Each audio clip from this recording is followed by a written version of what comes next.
எல்லாருக்கும் வணக்கங்க. இன்றைக்கி நம்ம வெண் பொங்கல் எப்படி நல்லா குழைவா கரெக்டான பதத்தில் பண்ணலாம் அப்படின்னு பார்க்கலாம். நான் 1 கப் பச்சரிசி எடுத்திருக்கேன். அதே கப்பில் 1/2 கப் பாசிப்பருப்பு எடுத்துகிட்டு இதை நல்லா கழுவிக்கோங்க. கழுவிட்டு தண்ணியெல்லாம் நல்லா சுத்தமாக வடிச்சிருங்க. இப்போ நம்ம குக்கரில் பண்ணுறதுனால ஃபஸ்ட்டு 1 டேபிள் ஸ்பூன் நெய் ஊற்றிக்கோங்க.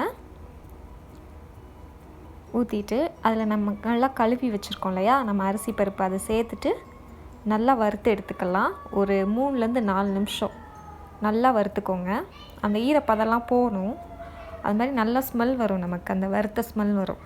அது வர நல்லா வறுத்துட்டு இப்போ தேவையான அளவு தண்ணி ஊற்றிடலாம். நான் 5 கப் தண்ணி ஊற்றுறேன். அதாவது 1 கப் அரிசி 1/2 கப் பருப்பு எடுத்திருக்கேன். 1/2 கப்புக்கு மொத்தம் 5 கப் தண்ணி ஊற்றிக்கிறேன். இப்போ பொங்கலுக்கு தேவையான அளவு உப்பு போட்டுக்கலாம்.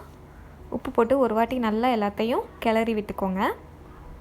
விட்டுட்டு நம்ம குக்கரை மூடி வச்சுட்டு ஹை ஃப்ளேமில் 2 விசில் வச்சுக்கோங்க.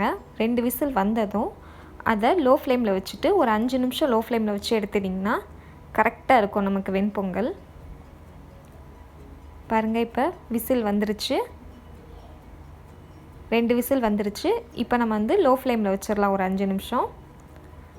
இந்த மாதிரி எல்லாம் விசில் அந்த இது போனதும் ஓப்பன் பண்ணி பார்த்திங்கன்னா சூப்பராக கரெக்டாக நல்லா குழஞ்சி வந்திருக்கும், கீழே அடி பிடிக்காமல். உங்களுக்கு இன்னும் இது மசியணும்னா லைட்டாக கரண்டி வச்சு இந்த மாதிரி கிண்டி விட்டுக்கோங்க. இப்போ தாளிச்சிடலாம். ஒரு பேனில் 2 டேபிள் ஸ்பூன் நெய் எடுத்துக்கோங்க. அதில் 1/2 டீஸ்பூன் சீரகம், 1/2 டீஸ்பூன் மிளகு, ஒரு 10 முந்திரி, 1/2 டீஸ்பூன் ரொம்ப சின்னதாக கட் பண்ண இஞ்சி, 2 பச்சை மிளகா, கொஞ்சமாக ஒரு பிஞ்ச் பெருங்காயப்பொடி, கருவேப்பிலை போட்டுட்டு முந்திரியெல்லாம் நல்லா செவக்கிற வர வறுத்துக்கோங்க. பாருங்கள், முந்திரி லைட்டாக அப்படியே கலர் சேஞ்ச் ஆனதும் நம்ம பொங்கலில் இதை ஊற்றிடலாம். ஊற்றிட்டு இதை நல்லா கிளறிக்கோங்க. அவ்வளோதாங்க, வெண்பொங்கல் சூப்பராக ரெடி ஆயிடுச்சு. இது ரொம்ப ரொம்ப நல்லாயிருக்கும். கண்டிப்பாக இது செஞ்சு பாருங்கள். செஞ்சு பார்த்துட்டு எனக்கு எப்படி இருக்குன்னு சொல்லுங்கள். உங்களுக்கு இந்த வீடியோ பிடிச்சதுன்னா கலாஸ் கிச்சனுக்கு சப்ஸ்கிரைப் பண்ணுங்கள். தேங்க்யூ.